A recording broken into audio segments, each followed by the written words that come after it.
Our tale commences with the initial inscription in a man's journal. He became entangled in a celestial contest, a game of the gods. These deities referred to themselves as players and utilized humanity as pawns in their divine game. His inaugural journal entry recounted the events of a fateful day. In the year 2023, they were transported to an alternate reality, a realm vastly dissimilar from the familiar world to which we were all accustomed.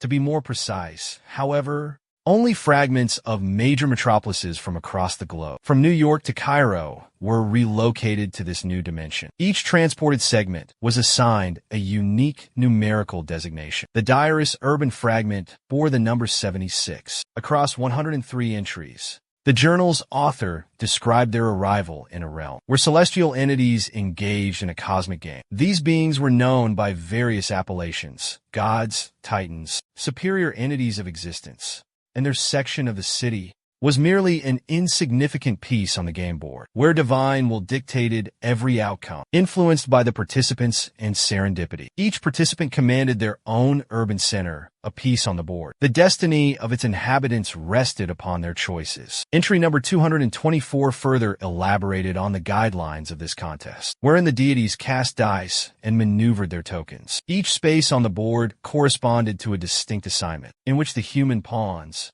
were tasked with overcoming and fulfilling excruciatingly arduous and agonizing challenges, potentially involving combat duty, navigating a labyrinth, or conducting an inquiry. Somewhere along this sequence of trials, a finish line emerged, yet unattained by anyone. Humanity's purpose, as subjects of these playing pieces, was to safeguard their figure until the game's conclusion, the very existence of which remained uncertain. The nameless combatant, whose journal we perused with grim expressions, was concluding his 740th entry. Log Entry 3. He was amidst the remnants of a collapsed structure, inferno, and numerous fallen bodies, their arms relinquished. His final record stated that he and his 76th entity succumbed to a superior, more formidable and fortunate entity. The destiny of the remaining men under that entity's command was grim. Defeated entities were annihilated, and all present perished. Regardless of the sorrow, their entity would face the same outcome despite valiant attempts. Thus, he deliberately inscribed these messages with blood and sweat, uncertain if anyone besides himself would ever witness them. Yet, he clung to the hope that whoever discovered them would avoid his fate. His final cautionary words: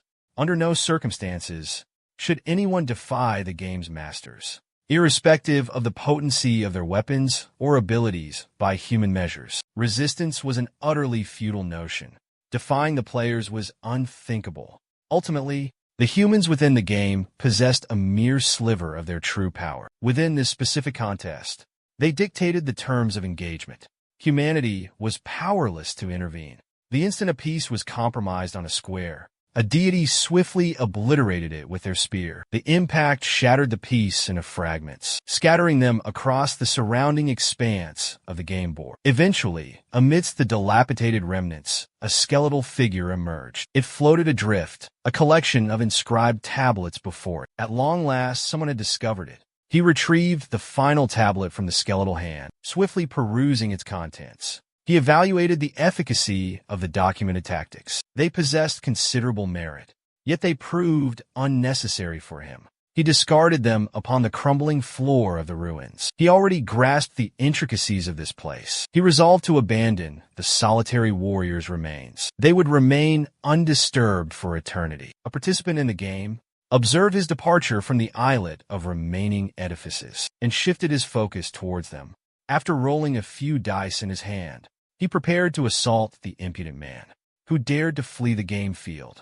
With a strike of immense power, he resolved to obliterate the remaining island and its few structures. He intended to prevent those insignificant insects from seeking refuge there. However, his spear encountered formidable opposition. It came to a complete standstill. Our prospective champion possessed the strength to achieve this feat. He concurred with the deceased man's writings entirely, save for a single, final caution. With the swiftness of crimson lightning, he traversed the player's spear, advancing towards his hand. In an instant, he was before the player's presumed face, poised to retaliate. The strike possessed such tremendous force that it cast a scarlet reflection upon the player's countenance. The impact obliterated nearly half his face. His colossal form plummeted through the void. Challenging the players was still a possibility. Yet, even this strike failed to annihilate the player. His regeneration had already commenced. However, after a brief pause, the restorative process ceased. An eerie blue radiance emanated from his damaged face. A horrifying shriek, a tortured scream, erupted from the player. It turned out that our protagonist possessed a comprehensive manual to bridge his knowledge gaps. He now understood how to definitively vanquish the player. He refused to passively endure torment. He wouldn't suffer indefinitely due to some frivolous divine game. It was merely a ludicrous game orchestrated by the gods. He would eliminate both the players and the game itself. He yearned to return to his home realm. He vowed to eradicate suffering, ensuring no one would endure a fate like the skeletons. He would prevent such misery in the future. The skeleton remarkably had persevered. Following the second impact on the island, which fragmented it into even tinier shards, his skeletal frame began to disintegrate. All that remained was his gleaming white gold armor. Nothing could deter our protagonist, convinced of his ability to unite with his companions and allies and terminate this accursed ordeal.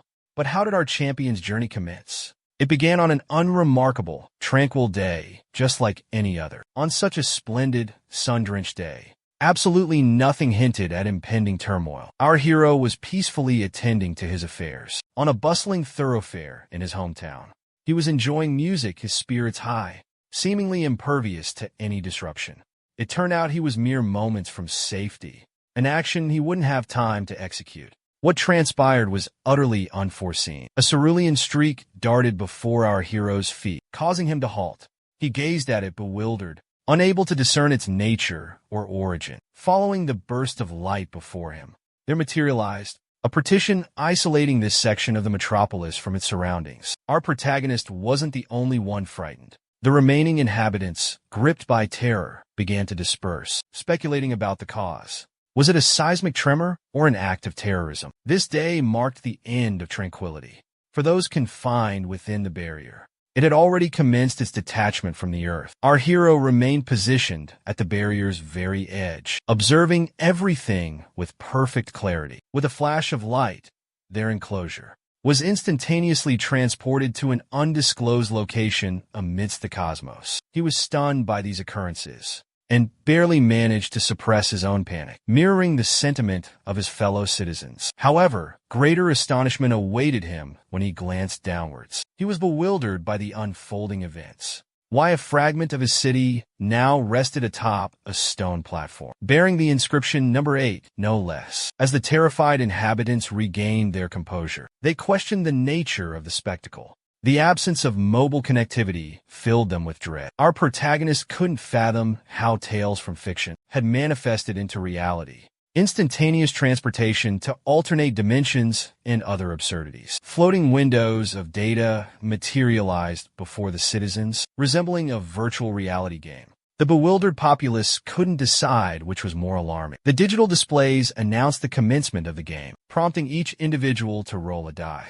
Even our hero felt a twinge of perplexity. He pondered the meaning of this bizarre situation. What game? What dice? It was all quite baffling. Irritation began to creep into his thoughts. Without warning, a colossal object descended from the sky. It appeared as though imminent crushing was inevitable. However, it transpired to be a die as well. But this one was colossal and hurtling directly towards them. The protagonist was astonished.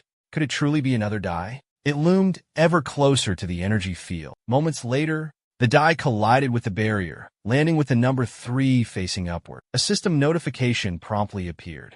It announced that their game piece was advancing 3 spaces forward. The piece trembled before commencing its movement. Based on its trajectory, it was destined to land on the square displaying a shield. Their game piece rapidly progressed towards its destination. Fear gripped the populace once more. But this was merely a prelude to the impending horror. Meanwhile, our hero began piecing together the clues. Connecting the dots, he deduced they had been thrust into a game. However, they weren't participants in this game. They were mere components, figures in a game of chance, implying the true masters of this game were the entities manipulating fate. At last, their game piece came to rest. the protagonist continued to contemplate. Their city was merely a token selected by a participant. It was a reasonable inquiry. If the players sought only a game piece, they could likely conjure a portion of the city devoid of inhabitants. What purpose would citizens serve? His contemplation was interrupted by the subsequent notification window materializing before him. It declared their arrival at the defensive perimeter. They were to select the challenge level and duration of the defense. Cast the die. Suddenly, another die rattled against the barrier, displaying the numeral 1. This signified the easiest difficulty level for them. The next toss of the die ensued. The number 3 was revealed. This indicated a 3-day period for their self-preservation. The map notification materialized, and from the depths below the entity, a terrain of woodland and peaks started to ascend. Once it became level with the municipality, their dazes merged. The inhabitants were bewildered by the sudden emergence of the land. They were baffled by the unfolding events. Time was scarce, however, as the approaching legion closed in. Before them, alerts appeared, announcing the imminent commencement of the defense operation. They were tasked with safeguarding their position for 72 hours. 4 critical locations were designated, which they were to protect at any cost. Failure to secure these vital points meant defeat and demise for their champion. The townspeople posed a reasonable inquiry. What would become of them if their protector perished? What fate awaited them? They protested, demanding repatriation, hoping to exert some influence. Their efforts, however, proved futile, oblivious to their current predicament and the insignificance of their grievances and demands. Our protagonist, however, grasped the situation fully. He understood the futility of their complaints. Had there been a genuine need, initial contact would have been made. All matters would have been resolved promptly and without cost. In that instant, their sole recourse was to concentrate on the announcements. These pronouncements declared that the populace would be furnished with the essential provisions. Furthermore, each individual received a die. They were encouraged to cast it. Our hero clutched a 100-sided die. This was a novel experience. A dialogue box materialized before him. It indicated a 60% probability of obtaining a common grade item. There was a 20% likelihood of a magical item, 14% for a heroic one, a 5% chance of a legendary item, and a mere 1% possibility of acquiring a mystic grade item. As all eyes were glued to the dice and data displays, a lone voice cried out, warning of an impending arrival, and it certainly wasn't a rescue party.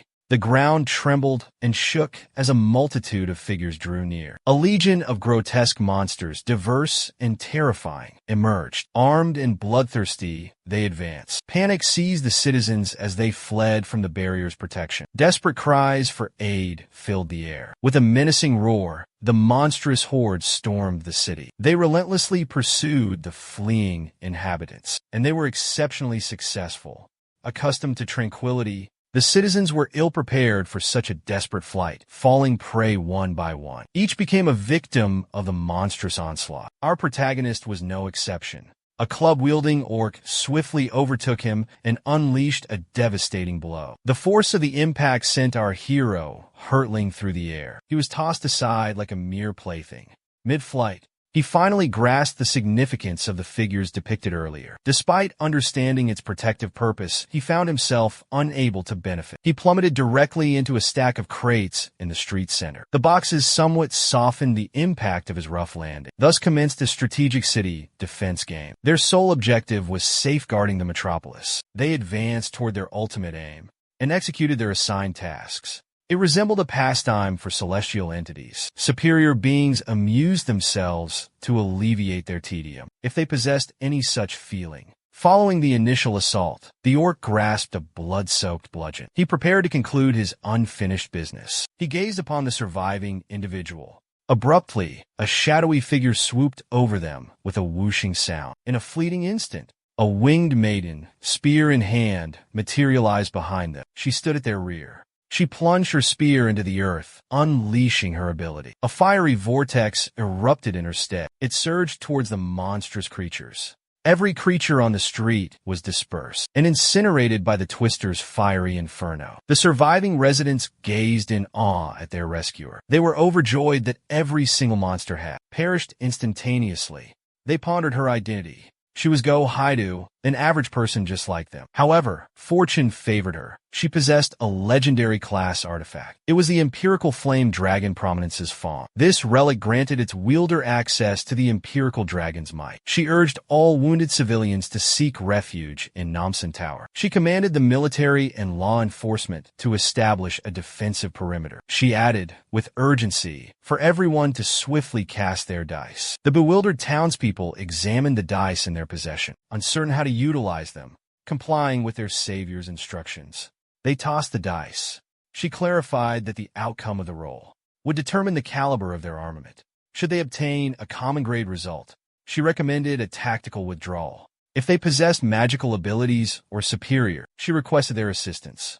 Astonishment filled the air. The populace was bewildered by the weaponry in their possession. Nevertheless, events unfolded precisely as instructed. Thus, the words of their savior, this young woman, held credibility. Consequently, when a fresh surge of creatures charged towards them, they were armed and ready. They launched a counteroffensive, striving to aid her. That day marked the end of their ordinary existence. A profoundly different chapter commenced. On the inaugural day of this new reality, a multitude perished. Simultaneously, numerous legendary figures emerged. Their might surpassed any initial-level beast encountered thus far. Meanwhile, as Inferno enveloped the area, our protagonist, Choi Yo, remained unconscious. His dice remained clutched tightly in his grasp. Ultimately, however, his grip loosened, his fingers starting to relax. The dice tumbled from his grasp. The dice scattered across the floor, and there, on the 8th square, he ascended to the pinnacle of power. Fortune smiled upon him, granting him the improbable 1% chance. He rolled a perfect 100.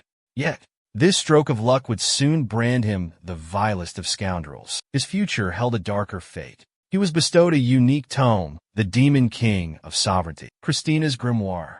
This artifact granted access to the boundless knowledge of Demon King Christina, whose desires knew no bounds.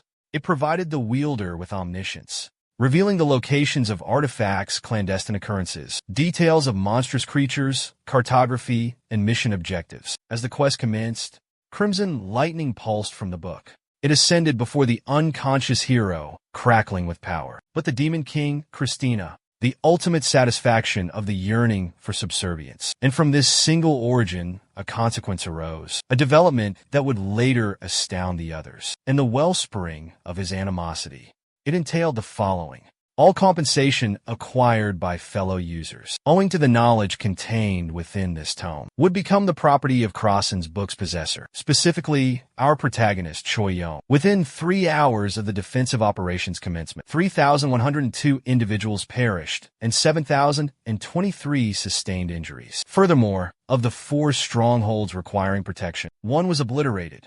Upon the charred thoroughfare stood a maiden, spear clutched in hand, fiery pinions extending from her back. Moreover, a column of flames erupted directly from her person. It was none other than Go Heiju, bearing minor scorching and abrasions, now pondering whether the ordeal had concluded. Several others, appearing equally disheveled after the clash, celebrated their survival and triumph. Abruptly, an army transport halted behind them, making them whirl around in astonishment.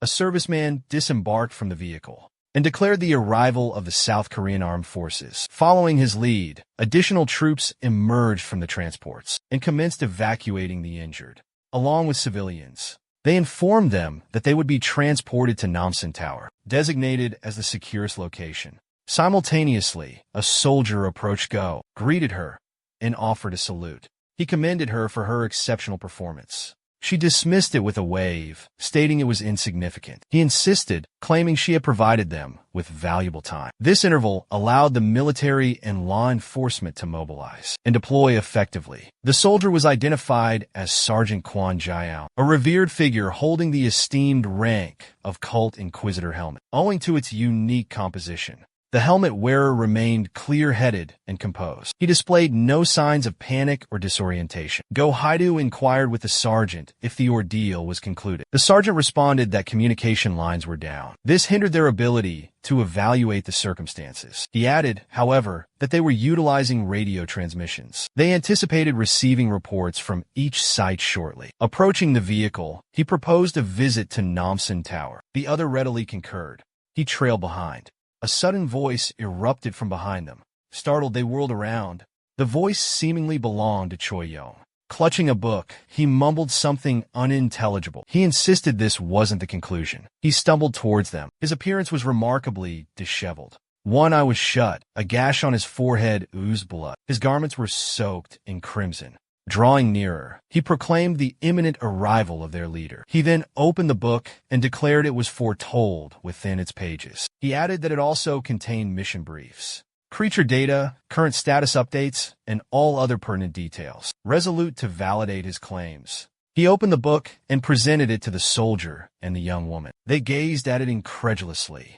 After a brief hesitation, however, they responded that the pages were empty. They couldn't see a thing. Upon hearing this, Choi Young exclaimed in astonishment. He questioned if he alone possessed the ability to see the text. The sergeant affirmed that was likely the case. Pondering the man's statement, Kwon Jiang deduced that if the man's assertions were accurate, the object he held possessed immense power. In this scenario, knowledge equated to authority. Jae Young resolved to verify the man's claims. He requested further information. The man consented. Unveiling the book and flipping a page, he commenced reading. He declared that the helmet in their possession was a headpiece of legendary status, a single piece from a collection of 6. He also revealed the user's identity as Kwon Jiao, adding that his dismissal was imminent, with only 21 days remaining. Turning to the girl, he declared her name to be Go Haiju, and proclaimed her wielder of the legendary class armament, the Emperor Korean Flame Dragon Fong.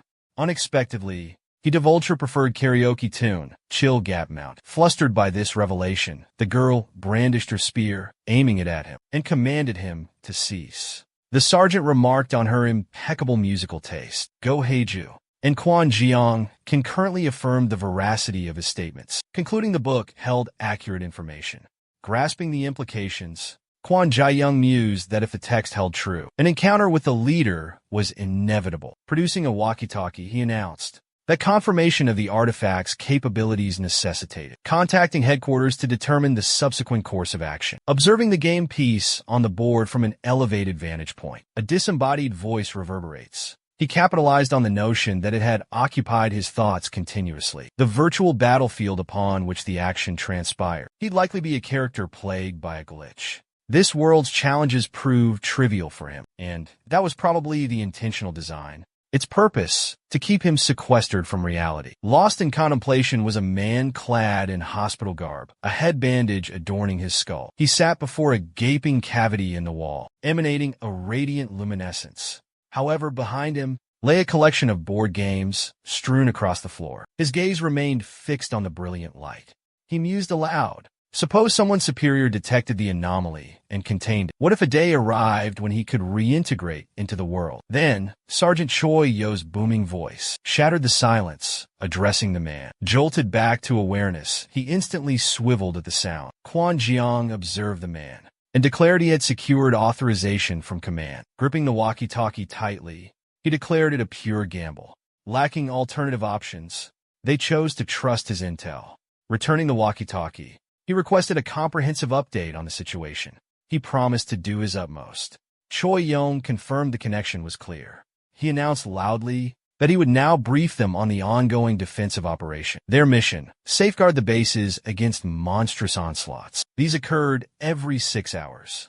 Concluding each wave, a formidable boss would emerge. The initial adversary, a two-headed ogre of the first difficulty level. It possessed both magical and melee capabilities. Triumph would be achieved by defending the base 4 times daily. Victory also required defeating all bosses. He concluded by stating he possessed all the pertinent mission details, and if employed strategically, their survival would be assured. Choyo also mentioned that he'd seek a method to return them to the ordinary realm. Meanwhile, Go Haiju observed the man before her with a mixture of awe and curiosity. She marveled that his thoughts extended beyond the immediate task. He considered the potential repercussions as well. Motionless, book in hand, he inhaled deeply. With a resolute tone, he declared into the radio that the narrative was commencing.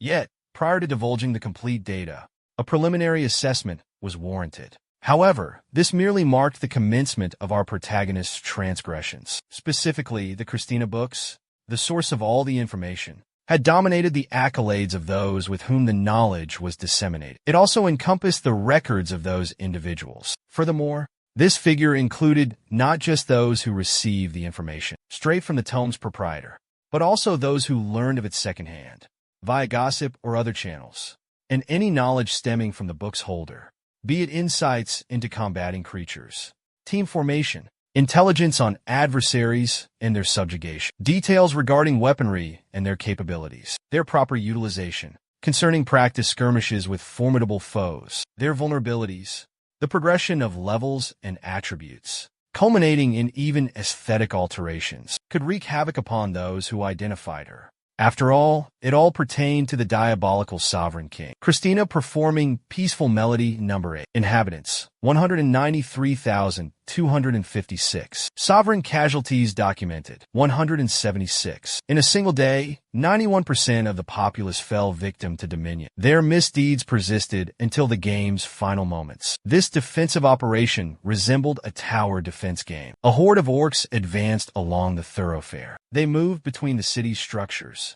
towards their objective. In this genre, creatures march towards a base they must annihilate. Players endeavor to thwart their advance. The three heavily armed orcs leading the group sensed a disturbance. Perplexed, they halted their movement. Simultaneously, Choi Yong, clutching a walkie-talkie in one hand and a book in the other, declared the moment had arrived. At that precise instant, the players lying in wait atop the buildings, as per the strategy, commenced their assault on the monsters with long-range weaponry. Following the volley, some departed to replenish their ammunition. Others would relieve them, maintaining the barrage with alternative weaponry. Capitalizing on the limited cognitive abilities of the initial tier adversaries, which were rather unintelligent, a barricade was erected, and they were bombarded. This tactic effectively steered them toward the desired trajectory. The objective was to inflict maximum damage and scatter their ranks. Subsequently, the melee specialists took the lead, collaborating strategically and utilizing advanced gear to eliminate the remaining creatures. Concurrently, clutching a walkie-talkie and hunched over the tome, Choi Yo relayed directives and commands for optimal procedure. Within Christina's grimoire, live updates on the unfolding events were continuously logged. The possessor simply had to contemplate the required intel, flip the page, and it would instantly materialize before him. As Choi Yong remained kneeling before the book, without even a change of attire, his garments still bore crimson stains. He proceeded to elaborate on the impending events. He advised on the appropriate course of action. The book instilled in him a sense of optimism towards achieving victory. With the aid of his companions, he believed they could endure this ordeal. A plume of smoke ascended above the metropolis. Flickering embers were visible amidst the haze. Simultaneously, the orcs found themselves in a precarious predicament. Completely defenseless, they were subjected to a relentless barrage of attacks. Assaults came from every direction. Quan Jiang relentlessly discharged his automatic rifle at the creatures. He notified his unit of the adversary's neutralization. He then directed the third squad to conduct a reconnaissance of the vicinity. Upon receiving this directive, the soldier serving as the communications liaison promptly responded that he would relay the information to Cho Yong. This report would follow the eradication of the monsters. Sergeant Quan Ji Yong reflected on how initially Central Command had dictated the strategy. They had considered the team's recommendations. Yet, now he was assuming control, leading the operation. Quan Ji Yong observed the man, who was enthusiastically discussing something, clutching a book in his hand.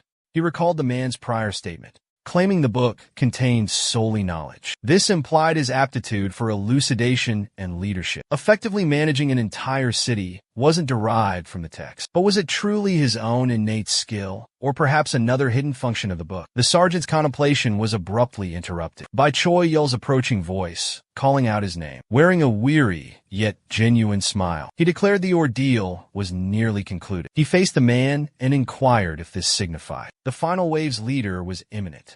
He confirmed, affirming its truth, but reassured him, dismissing any cause for concern. Gohiju would swiftly eliminate the threat with a single blow. The young woman, humanity's beacon of hope, slumbered soundly in a sleeping bag at the rear of the truck. However, a sudden tremor jolted her awake, forcing her sleepy eyes open. She stared at him in a state of utter confusion. Before her stood a colossal earth golem, an imposing figure. Its demeanor was anything but amiable. A grin spread across its face as it looked at the young girl. Upon seeing it, she shrieked in terror. The behemoth's moniker was Giant Billy. He represented the initial challenge, the first hurdle. Legend had it that he was a giant, born frail, and subsequently forsaken. The system window further revealed that, despite his immense stature, he possessed limited combat prowess. Observing the girl's awakening, Choyol, still clutching the book, offered a warm smile and a greeting. Regaining her composure, she demanded to know why she hadn't been roused. The sergeant, while extracting the pin from a grenade, explained that there were no visible signs of danger. He then promptly hurled the grenade at the giant, resulting in an explosion that robbed him of his sight. With an enraged bellow, he brought his colossal fist crashing down upon the spot where the truck had been mere moments ago, remaining nestled within his sleeping bag. A stunned Gohei inquired about the unfolding chaos. The man responded that allowing the behemoth into the city would result in the immediate annihilation of all their installations. That, he explained, was their reason for being there. Suddenly, the military vehicle halted in the center of the open expanse. Observing the colossal creature on all fours, Choi Yong remarked with satisfaction on its position, commenting on its sluggishness and vulnerability to elemental forces. He added that victory would be easily attainable if they unleashed a barrage of relentless assaults. Descending from the truck's rear, the girl asked incredulously, her voice laced with astonishment, how such devastation could be wrought with their limited numbers. The man clarified that his statement wasn't directed at their group. His words were intended solely for her. Choi Yong's declaration caught her completely off guard, as she was baffled by how she could accomplish this feat. Simultaneously, the colossal being recovered and started advancing towards our protagonist once more, seizing her lance and employing a technique that ignited it with a brilliant blaze. Go Haidu inquired of Choi Yong regarding her next course of action. Choi Yo consulted the tome and explained that objects exceeding heroic rank possessed latent capabilities, and if these were executed, they could alter the item's form or trigger a concealed function. Nevertheless, to ascertain these powers, specific conditions needed to be fulfilled beforehand. He added that the book contained comprehensive knowledge about the artifacts. Amidst the open terrain, bathed in the rosy hues of the setting sun, a solitary maiden stood, spear in hand. It was none other than Go Haidu, who turned towards Choi Yo and questioned the veracity of his statement. He advised her against trusting him implicitly, but to trust the tome, a source of unwavering accuracy until now. The colossal being, genuflecting, extended its immense hand towards the young woman before it. Gohiju, brandishing her lance, expressed a sense of foreboding. In a flash, she plunged it into her abdomen. With a fierce cry, she vehemently declared that despite this, her faith in him remained unshaken. The behemoth, clasping its hands together, swung at the maiden. Standing there, with a pierced midriff, it prepared to strike. An instant later, its blow landed precisely where she had stood. A thunderous detonation erupted. Witnessing this, Sergeant Quan Zhong reacted with alarm, inquiring if events were proceeding as intended. The response: there was no cause for concern, as all prerequisites had been fulfilled. Abruptly, a luminescence emanated from the earth surrounding the giant, and then, beneath the behemoth's hands, at the spot where the girl should have been, a fiery barricade materialized, forcing the boss to retreat. Seconds later, a colossal fire dragon materialized before the boss, dwarfing its previous stature. Flames erupted from its jaws, unleashing the dragon Fong's concealed ability. Sergeant Quan Jiong and Choi Yeo observed this spectacle with awe. Even Choi Yeo, armed with knowledge from ancient texts, couldn't have foreseen the true magnitude of this event. Ultimately, a radiant orb of energy coalesced within the dragon's gaping maw. It prepared to assail the hapless golem, who now lamented its involvement in this conflict. An instant later, a cataclysmic detonation erupted, sending fire surging in every direction. The earth fractured into fragments, as a massive, even in comparison to the city itself, golden dome of explosive force blossomed. It radiated with an intense brilliance. Sergeant Quan Ji Yong, observing from a distance, he internally observed that with such an ability, civilian losses within the metropolis would be unavoidable. His power was simply overwhelming. Meanwhile, Choi Yo approached the young woman. She was gasping for air after utilizing such a potent technique. He inquired about her well-being. Quan Zhong suddenly understood. The man's tome posed a greater threat than the woman's capability. It held an abundance of perilous knowledge. In the wrong hands, it would be catastrophic. Their city would have long ago succumbed. Observing Choi Yu assisting the fatigued Go Heiju, the sergeant considered her fortunate. She had found such a companion. A notification window materialized, commending the city's inhabitants. They had triumphantly completed the defensive operation. It announced that all citizens beyond the city walls would be repatriated. Furthermore, all those who survived would receive compensation. Upon hearing this news, the townspeople erupted in chants, praising their champions and celebrating their triumphant victory. Suddenly, a system notification materialized before each resident, displaying their collective compensation. The potential prize was 300 points, but the destruction of a stronghold resulted in a 25% deduction as a penalty. This left them with a final tally of 225 points. However, the bounty didn't conclude there. Individual bonuses were also calculated and distributed, commensurate with each person's contribution to monster hunting, base defense, and boss subjugation. Injured and ailing inhabitants, who had abandoned all hope of fortune, were astonished by what they heard. Was this truly a reward, just like in a game? Before their very eyes, a shop manifested, offering a vast selection of skills, items, gear, experience, and most crucially, healing. This was a much-needed relief for the countless injured residents. The local medical facility was particularly elated by this development. They had already begun requesting patients to initially select their desired treatment from the in-game marketplace. The costs were as detailed below. For 10 points, one could acquire a remedy that mended all injuries, a purification that purged all detrimental anomalies, and a restorative process that regenerated missing appendages. Choi Young was also joyfully perusing the offerings, relieved that even the afflicted would now recover. He harbored no suspicion of any deception, unaware of the full capabilities of his tome. Suddenly, everyone around him became paralyzed with bewilderment, our protagonist included. A single question plagued everyone's minds. Where did all the points vanish to, and why were their balances zero? Fortunately, the system interface provided an explanation. The culprit was the sovereignty sacrifice effect. Those who had just found hope were now gripped by anxiety over the unfolding events. Who could be so cruel to inflict this upon them? What a forfeiture of autonomy. They frantically clamored for the return of their scores. Go Heiju implored Choi Young for an explanation. He was unable to respond, being equally uninformed. Now he attempted to decipher his system interface. It detailed the supplementary conditions of his autonomy sacrifice ability. There were 3 stipulations. If 10% of the populace were forfeited, his compensation would be doubled. A 20% sacrifice tripled the reward. Finally, if 90% of the inhabitants were relinquished, his recompense would increase 100-fold. Suddenly, a cacophony of notifications erupted from all directions. They displayed the highest scores. Third place held 312 points. Second place boasted 1402 points. Correcting typo, assuming 1402, not 1402. Choi Yo dominated first place with 9, assuming incomplete score. 9, 6, 8. 8, 4, 4, 8, 50 points. Suddenly he was famous. Everyone knew Choi Young and his massive score. For a brief moment, the townspeople's faces were etched with incredulity. Confusion reigned.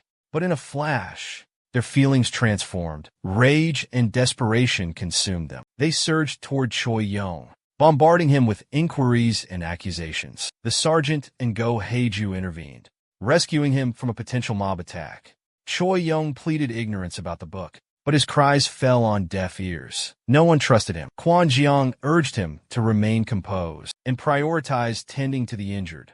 To accomplish this, he requested Choi Young devise a method to distribute his points, unless, of course, he acquired them intentionally. Choi Yo was completely agreeable and genuinely pleased to assist. However, the moment he attempted to do so, a system message materialized, indicating his passive ability. Demon King Crossen's possessive greed forbade him from transferring items or points to others. While he pondered the nature of this unusual skill, the clamor of irate inhabitants arose, insisting on the immediate restitution of their points. Failure to comply would result in universal condemnation as a villain. He conceived a plan to purchase restorative items and distribute them, but the identical message thwarted his efforts. This unnerved him. In desperation, he flung the cursed tome to the ground, imploring Gohei to incinerate it. She endeavored to do so with her lance. Initially, success seemed imminent as the book ignited, but upon his next attempt to access the shop, the book reappeared inexplicably behind him. Once again, he was unable to relinquish it to others. He gazed at the cursed book, hopelessly bound to him. Choi Yo collapsed in a fit of helpless fury. He pummeled the ground with his fists. His companions gazed at him in stunned confusion. A voice from the throng pleaded for 10 points. They needed to aid the woman on the verge of death. A child's cry of "Mother!" pierced the air. Enraged shouts erupted throughout the multitude. They had placed their faith in the scoundrel. Now, they threatened him with swift retribution. If they could reach him, he would face their wrath. The sergeant received a briefing from a subordinate. The report detailed the mounting casualties. Public outrage was escalating rapidly. Choi Yo frantically searched for a solution. He sought anything to alleviate the suffering. An automatic rifle pressed against the back of his skull. Kwon Ji-young declared that this pointless struggle should cease. With the assault rifle still aimed at the kneeling figure's head, the officer informed him of his arrest. Upon hearing this, the bystanders erupted in a frenzy of anger and resentment. They vehemently demanded the man surrender all his eyewear. Some even insinuated he was the culprit's killer. Meanwhile, Go Haidu, struggling to restrain the enraged mob, implored them to maintain composure.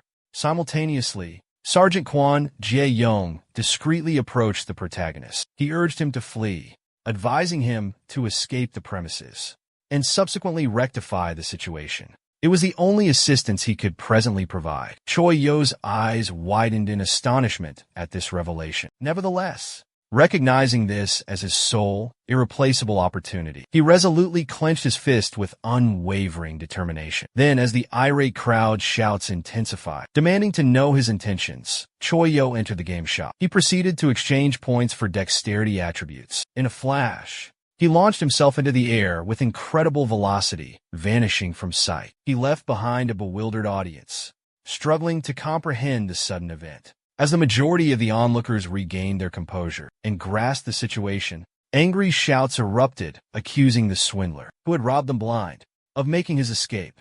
But there was no time for outrage or condemning the culprit, for in the ensuing moment, a cacophony of system notifications filled the air. The alerts emanated from all directions, each displaying a message, announcing 24 hours remained until the next phase. This revelation stunned everyone present, leaving minimal opportunity for rest and recuperation. A chorus of frustrated and desperate cries arose once more. However, Sergeant Kwon Ji-young, recognizing the futility of their grievances, he urgently yelled for everyone to seek safety immediately. Responding to his directive, people swiftly began to flee. Some sprinted to secure a more advantageous position, while others aided the injured.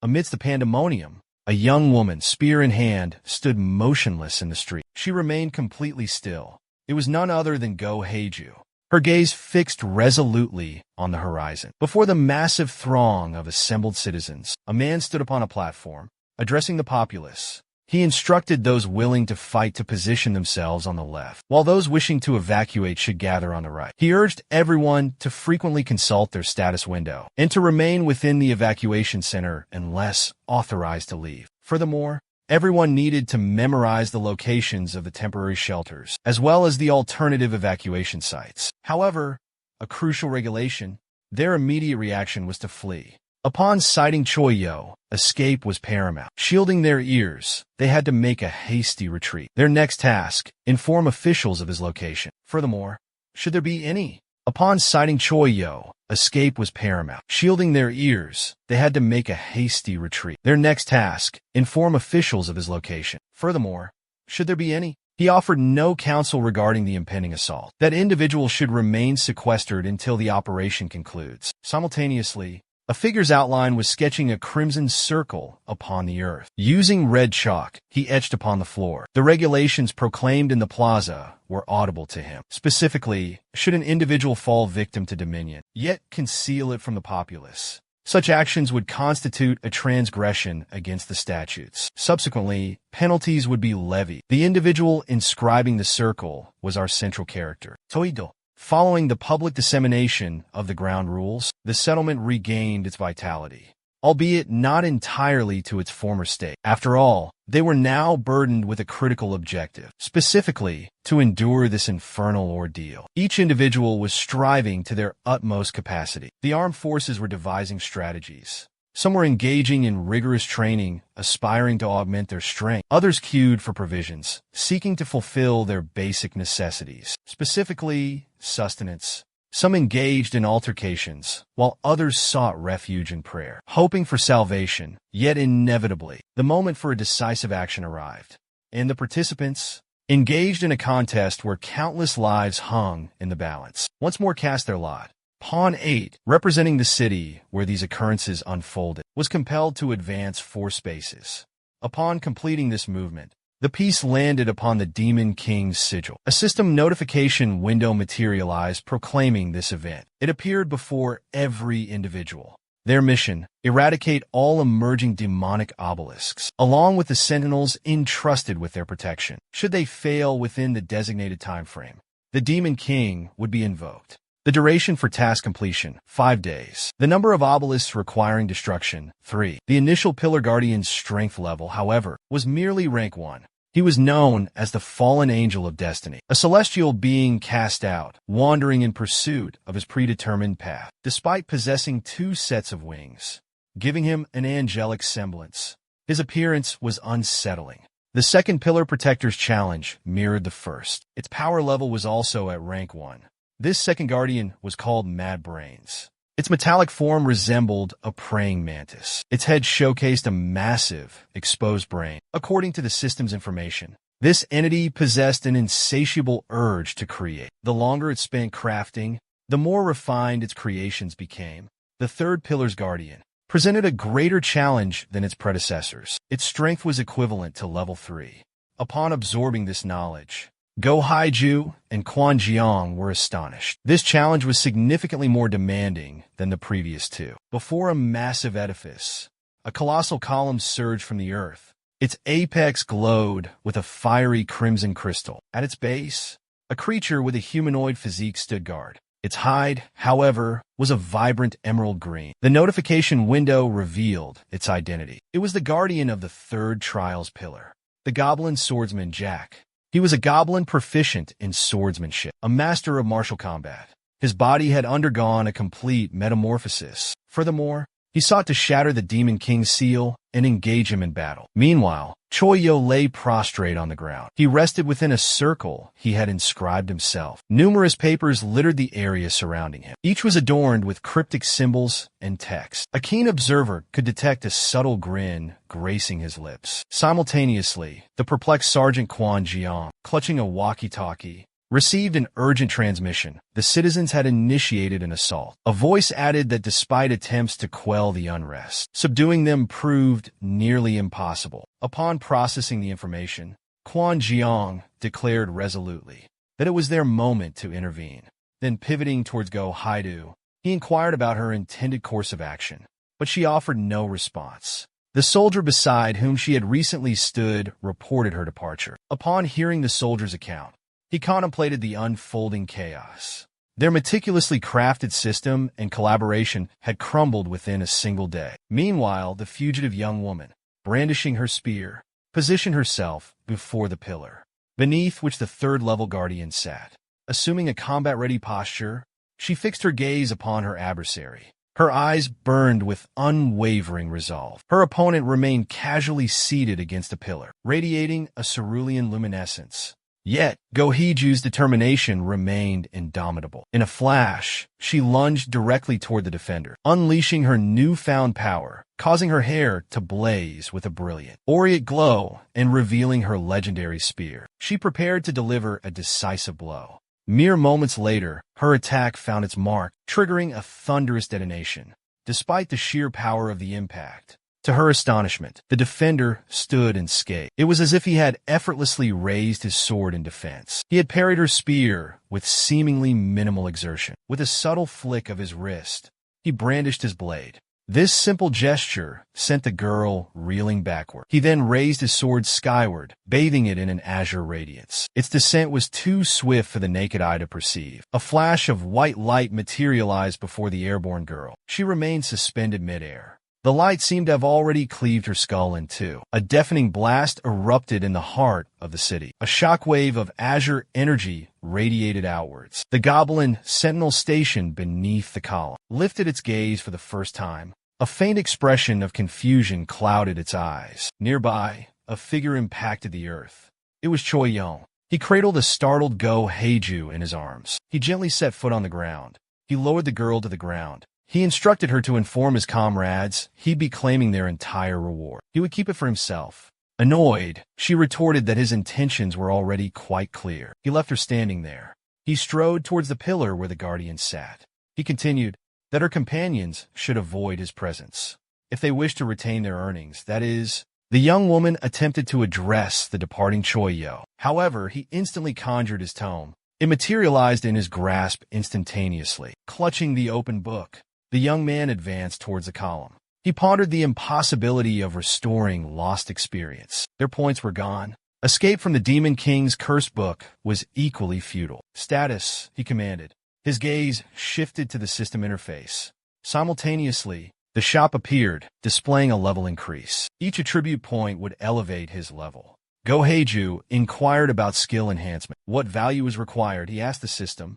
A grin spread across his face as he responded. Maximum, he declared. Everything must be maximized. Abruptly, Go Heiju's system interface was flooded with a barrage of notifications. A perplexed Go Heiju was completely baffled by the sudden influx. However, she wasn't the sole recipient. Every player trapped within the game received them. Upon reading the alerts, they discovered Choi Yo had achieved level 100 in stamina first. He also maxed out intelligence, wisdom, dexterity, luck, and health. Many players were enraged and resentful, realizing their contributions had led to his accomplishment. Meanwhile, Choi Yo, now bathed in a golden glow, was astonished by his newfound power. He inquired about the number of equipment dice he'd acquired. The system promptly responded with a staggering total, 432,512. Upon hearing this, he commanded the system to discard anything below magic class. He also instructed it to automatically roll any dice that could yield equipment surpassing heroic class. Consequently, the system registered 142 pieces of legendary grade gear. In addition, there were 1,023 items of heroic rarity. A moment later, the young man was alerted. The notification indicated that the system had cataloged all his acquired items. A cylindrical structure materialized around Choi Yo. It pulsed with an intense luminescence. Holographic displays, showcasing his newly acquired weaponry, adorned its surface. Go Heiju was astonished by the spectacle. Her eyes widened in amazement. Meanwhile, the Goblin Guardian beamed with delight. He deemed the young man a formidable adversary. Choi Yo resolved to utilize every resource at his disposal. He would wield the blood-soaked spoils and the Demon King's might, adorned with the finest armaments. He grasped a sword in one hand and a tome in the other. Choi Yo vowed to defend the city with his life. Afterwards, he would resume his ordinary existence. This was the sole path to redemption for his transgressions. He was indifferent to the opinions and criticisms of others. He remained seated beneath the column, unfazed. The system interface displayed a message. It identified the creature as a goblin swordsman. A grin spread across Jack's face as he readied himself for an attack. The presence of a formidable adversary ignited his fighting spirit. A genuine smile curved his lips. A more potent energy radiated from his being. His excitement for the impending battle was palpable. Much to the goblin's astonishment, however, Choi Yo, equipped with heroic-grade gear, magical air shoes granting the user extraordinary leaping abilities, allowing for near flight-like propulsion, fueled by the wearer's mana reserves, declared he lacked the time for such trivial engagements. He launched himself skyward, urging the goblin to await his return. He vowed to come back swiftly. Witnessing this display, Go Heiju questioned if Choi Yo truly intended to depart so abruptly. She shifted her attention towards the goblin swordsman, whose gaze was once again fixed on the ground. She was equally perplexed by his sudden decision to sit. It was as if he genuinely planned to await the other person's arrival. Meanwhile, a figure blurred between buildings with astonishing velocity. Lingering afterimages were the only evidence of their passage. Choi Yo rapidly closed in on the initial pillar guardian. Given the goblin's passive stance, it could be temporarily ignored.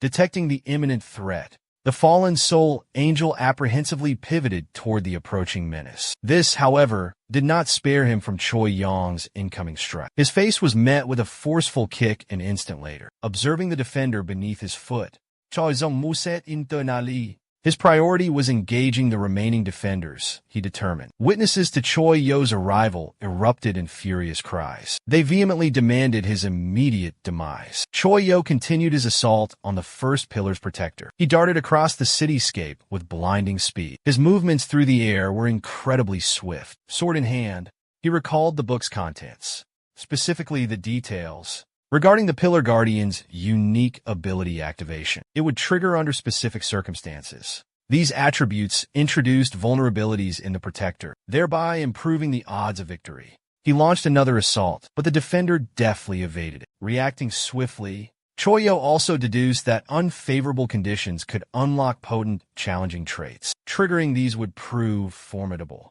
Evading the assault, the angelic guardian immediately retaliated, brandishing his clawed hands deceptively. They were a truly menacing armament. Regarding this particular adversary, upon slaying 100 souls, he would transform into a fallen angel, capable of annihilating all humankind. His power would also magnify considerably. Furthermore, he could depart from the pillar, commencing an onslaught against everything in his way. Unsheathing his blade with a mighty swing, he severed the celestial avian's wings. Choi Yong resolved to eliminate the guardians first. Their bothersome attributes needed to be removed. Unlocking the essential traits for the task was paramount. The angelic guardian, its wings shorn, plummeted earthward. Capitalizing on this opportunity, our hero accelerated, aided by enchanted footwear. Empowered to tread upon the very air, he pursued his quarry, pondering that the true significance lay not in the mission's fulfillment, but rather in its execution. The method mattered more than the mere accomplishment. Concurrently, a military transport vehicle traversed a heavily damaged road. The route was riddled with countless fissures and potholes. Within the truck's cabin sat the familiar sergeant, Kwon Jae-young, communicating via radio. He relayed the directive. The directive was to maintain a minimum distance of 500 meters from the structures. They remained uncertain about the objective of Choi Yong's involvement. Interference. Concluding his remarks, he gazed out the window. He pondered if the man had ever discovered a method to reciprocate the compensation, or perhaps he had simply opted against it entirely. Kwon Jiang reminisced about their shared experiences. He concluded that the man wasn't inherently malevolent. However, he resolved not to base his judgment on sentiment. Recalling the potency the man had displayed, he recognized that such intellect and prowess could grant dominion over an entire metropolis. If he so desired, even Go Heiju, who was utterly unrestrained, could offer assistance alongside Choi Yong. Is this mission attainable? The sergeant contemplated. A thunderous detonation abruptly disrupted his train of thought. It erupted in close proximity to the vehicle. The resulting pressure wave was immensely forceful. He was instantly discarded like a weightless plume. Kwon Jiang emerged from the mangled vehicle and surveyed his surroundings. Ignoring the soldier inquiring about his well-being, his focus shifted to the detonation's epicenter. Further clarification was unnecessary. Upon observing the blast, a lone figure stood amidst the chaos. He was positioned atop the vanquished guardian angel's remains. One hand grasped a sword, while the other clutched the halo and wings of the fallen celestial being. Predictably, this individual was none other than Choi Yong. His weapon was the legendary Divine Divide, a blade of mythical stature. Legend held that it was a shard of the blade that once separated the earthly realm from the heavens and birthed existence itself. However, in its current state, much of its potency had diminished. Nevertheless, it possessed the ability to transmute severed monster parts into artifacts. His response was filled with astonishment that the latter had triumphed over the guardian of the pillar. He added that the victory was achieved unassisted, expressing his surprise at encountering him there. In response, the latter offered only a wordless, affirmative nod. In a flash, he launched himself skyward, vanishing from the sergeant's view. Observing the boy's silence, the sergeant deduced he likely harbored no ill will. Abruptly, a soldier behind him, gripped by fear, turned to Kwon Jiang. He stammered about the pillar's protector, his trembling finger pointing accusingly. However, the sergeant's self-assured voice cut him short. The sergeant, mistaking the soldier's alarm for astonishment at the Guardian's demise. Advised that a simple report to headquarters would suffice. Its destruction should be formally documented, he stated. Contrary to the sergeant's belief, the soldier's agitation was justified. The Guardian, in fact, remained alive. A system notification materialized, displaying a message. It declared that the prerequisite for the unique attribute had been fulfilled. The requirement, severing the wings and halo of the fallen angel. Unlocking the unique attribute, however, resulted in a corruption that could transform the fallen angel into a different entity, devoid of purpose.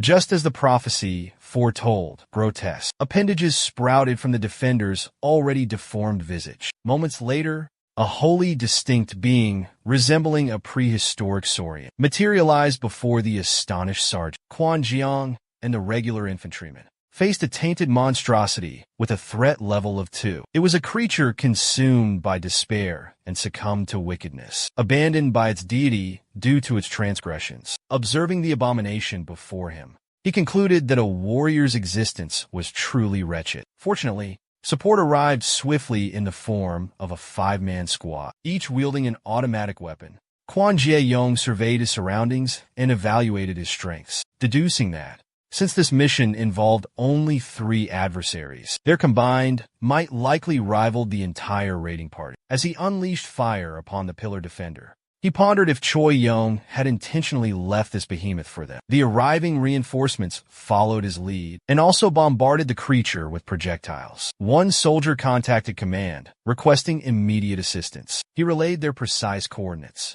Perched atop the building, the pillar defender launched itself with incredible velocity toward the assembled soldiers. It aimed to inflict harm with its massive appendage. Fortunately, they evaded the attack unscathed. However, survival didn't equate to maintaining their composure. Terrorized by the creature's onslaught, panic seized them, and they scattered. Sergeant Quan Jiang was left to confront the monster alone. His helmet, designed to nullify debilitating emotions, ensured clarity of thought amidst the chaos. He observed his retreating comrades, their cries for maternal aid echoing in the air. He clenched his jaw, fury building within him. He commenced his withdrawal. He lured the creature while continuing his barrage of attacks. He captivated the beast's attention. He diverted the monstrous being from his terrified companions. He resolved to persevere until reinforcements appeared. The creature, possessing superhuman speed, unleashed its horrifying jaws and lunged towards him. Detecting the imminent threat, Quan Ji Young reacted swiftly. His efforts, however, proved futile.